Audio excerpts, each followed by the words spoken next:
Hello crafty friends, it's Jess from jesscrafts.com and today I'm here sharing some cards made with the Cat Scrappiness Crafters Essentials 2 die set. I did show these cards when I did the introduction video for the die set, but I wanted to share the tutorials that I had filmed. I started with the background die with the chevrons because I knew that was my favorite, and I knew as soon as I saw the set that I wanted to do a rainbow chevron pattern down the side. So I cut it out of some thick cardstock and I set aside all the little chevron pieces. There are going to be 12 of them. And when I applied my adhesive to attach the panel, I made sure to apply adhesive behind those openings. So that way, when I try to fit in all my little rainbow pieces, there will already be adhesive there and I won't have to fuss with glue or anything.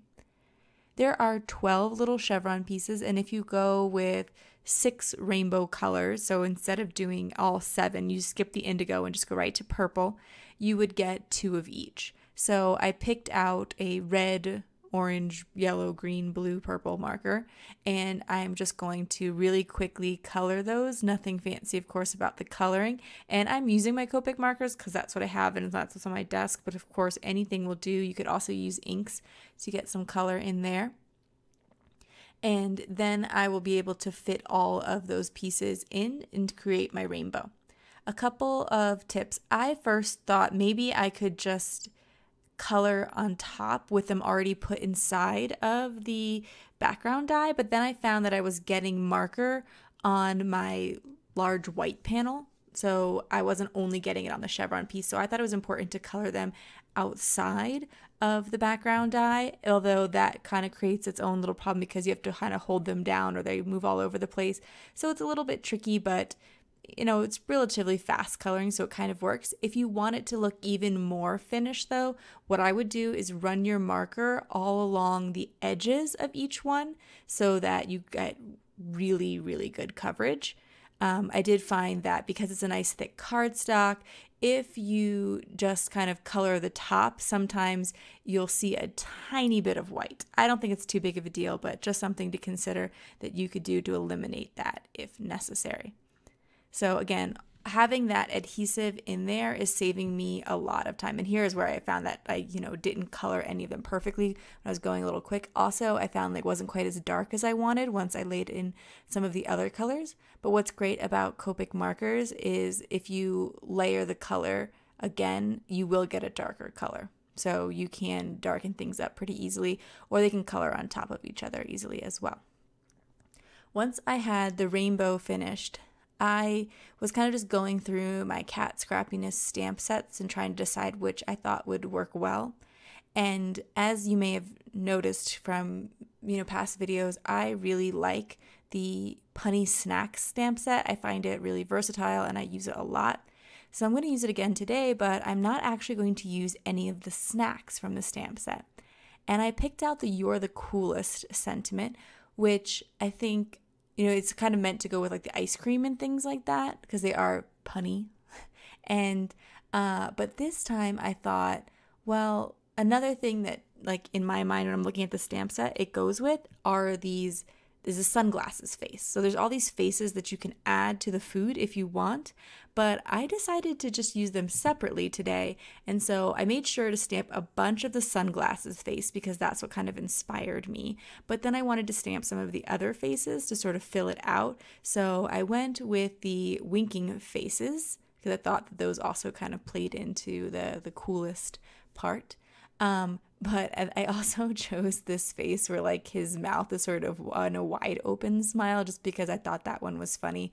But there's quite a few to choose from in that stamp set. And for the most part, I am kind of trying to keep in mind the fact that if you stamp things in an odd number, it tends to look better. Like it doesn't look too blocky and things like that. So I don't know that I did it all the time here, but it is something I tried to kind of keep in mind, and I just tried to fill in the space until I felt like it looked full. But I also made sure to spread them out so like all the sunglasses faces were next to each other, for example. I wanted to show you one more card with the die set, although if you go over to the Cat Scrappiness blog, which I will link to, there is one more card inspiration.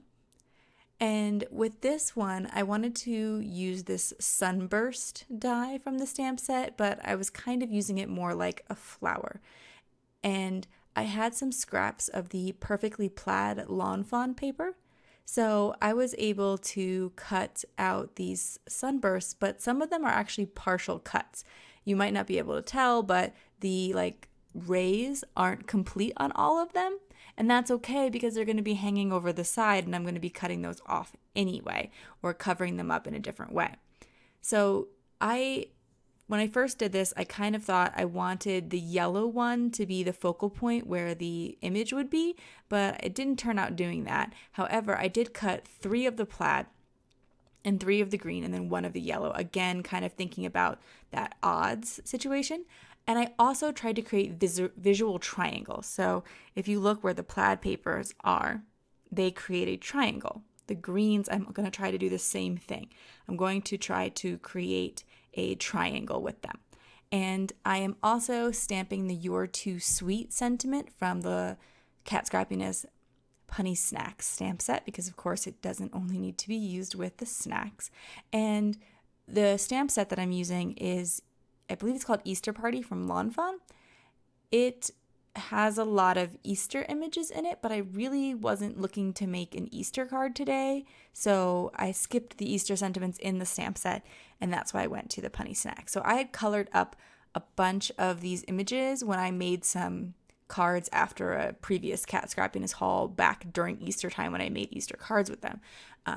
But since they were already colored up and the flowers and the sunburst flowers kind of went in my head, I wanted to use the flower girl. And I thought what was cool about that is it's an Easter set, but not an Easter card. And I think that that particular stamp set really works for that because even the little duck, you might think, well, what else are you going to use it for? I think of Halloween instantly with all of these. Like they're little dressed up kids. And so they could all work on a Halloween card if you paired up and made certain color choices, etc. They would just look like Halloween costumes. So the panel that I put all of this on was the Lawn Fawn watercolor pink paper, and I did cut it with the Cat Scrappiness cross-stitched rectangles. Then I turned it over and trimmed off all of that extra. And I was happy to make such a cute card with basically scraps and things that were already colored, so it made for a quick card even though it has a lot of interest and a lot of pattern on it. And as you can see, the yellow sort of became the focal point for the little girl, but because she was a bit big for it, I didn't want to cover it all the way, so I kind of put her off to the side. Then I felt like she needed a little bit of a layer behind her, and I thought rather than try to search for a pink paper that coordinated, I would just take the ink that I used to stamp the sentiment and create my own piece of layering paper. So I just took a piece of cardstock and ran my ink all along the edges, and there I have a perfectly coordinated piece of pink cardstock for behind it to make a mat, and then my card will be complete. If you like this video, please give it a thumbs up. If you're interested in more crafting tutorials, be sure to subscribe to my channel. As mentioned, this is for Cat Scrappiness. I am on their design team, so I'll have some affiliate links in the video description. It's a great way to support my channel. I will also have a coupon code down there that you can use to save at Cat Scrappiness. Thank you so much for spending this time with me. I appreciate it and have an awesome day. Bye.